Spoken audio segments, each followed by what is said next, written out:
और वहीं अब बात करते हैं उस सत्ते के पत्ते की जो 2022 के चुनाव में सबसे बड़ा फैक्टर साबित होता हुआ दिख रहा है, और ये है अयोध्या का राम मंदिर।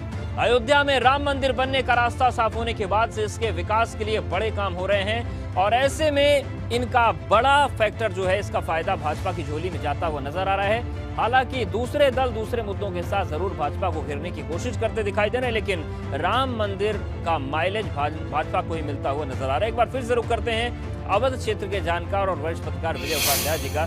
सर, अयोध्या का सत्ता का जो पत्ता राम मंदिर है, क्या हम इसे मान ले कि जितने भी समीकरण होते हैं लेकिन राम मंदिर बनने लगा है, तो इसका सीधा फायदा भाजपा को मिलने जा रहा है? देखिए, इसका फायदा तो बीजेपी को मिल रहा है। ढेर सारी डेवलपमेंट की स्कीम्स भी इसके साथ जुड़ी हुई है, उसका भी फायदा बीजेपी को मिलेगा, लेकिन इसका बीजेपी को नुकसान भी है।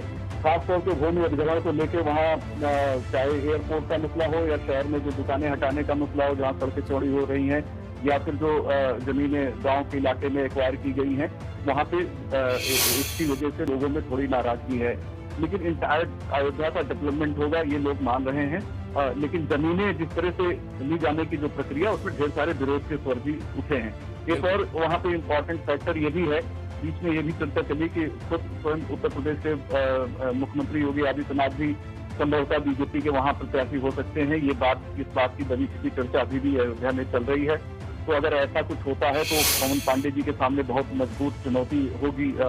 बिल्कुल, और ये चुनौतियां कई सिरे में है, लेकिन अगर ऐसा होता है तो और चुनौती। अब बारी है मथुरा विधानसभा सीट के उस सत्ते के पत्ते की, जो आने वाले विधानसभा चुनाव में सबसे बड़ा फैक्टर साबित हो सकता है। और मथुरा विधानसभा सीट का सत्ते का पत्ता है वो ब्राह्मण वोटर, जिनकी तादाद सीट पर सबसे ज्यादा है। और ऐसे में ब्राह्मण वोटर जिस उम्मीदवार और पार्टी का साथ देते हैं, उसकी जीत का रास्ता काफी हद तक साफ हो जाता है। तो सीधे रुख करते हैं वरिष्ठ पत्रकार अनंत स्वरूप वाजपेयी देशभक्त जी का। सर, आप ब्राह्मण की बात कर रहे थे, ये क्या समीकरण है और क्या असर इसका पड़ सकता है?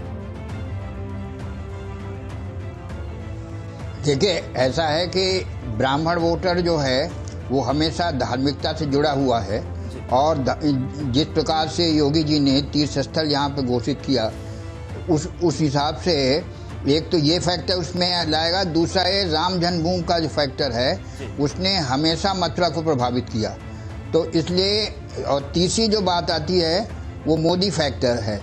तो ये तीनों फैक्टर ऐसे हैं जो कि बीजेपी के फेवर में जा सकते हैं। ये ठीक है कि ऐसा लगता है कि प्रियंका का कुछ असर हो रहा है, या महंगाई, या किसानों का आंदोलन, या लखीमपुर कांड, पर ये उसके सामने इले नहीं टिक पाएंगे। बिल्कुल, वो टिक नहीं पाएंगे। मतलब राम कृष्ण और मोदी फैक्टर इतना हावी है कि और मुद्दे आपको लगता है कि वो बहुत ज्यादा असर नहीं दिखाएंगे। बहुत धन्यवाद आपका हमारे साथ जुड़ने